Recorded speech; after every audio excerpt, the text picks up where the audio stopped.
خفه شو بچه پشت صحنه ای. حله اینجا بچه بالا بیا. یه قالیمه داد. ای دا کرسی چنت بید.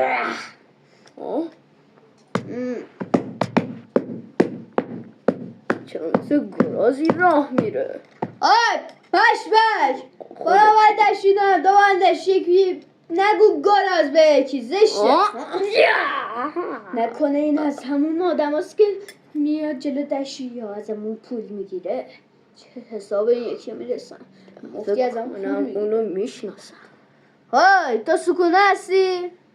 آشنایی با اون بدنه ای تا داری بچم زیاد گفته آره خودم باشه بذار اولین کسی باشم که سکونه رو میکشه هیچ کوزی نیری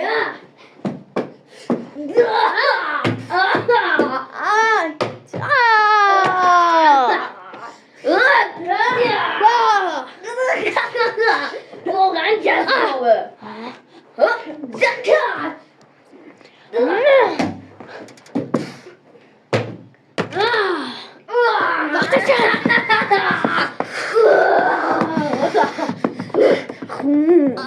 قایدا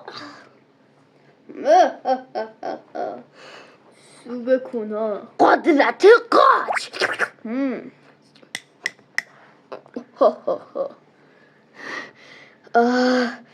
اون یارو واقعا قویه حتی بدون ذره انرژی نفی شده. فکر کنم این همون توجی فوشیگیرای معروفه که از خاندان زنین پرت شده. مثل این که معروف هم شدی ولی مهم نیست تا قراره به زودی ریغ رحمت و سر بکشی مونده تا به من برسی وقتشه که جوجیتسو واقعی بهت نشون بدم.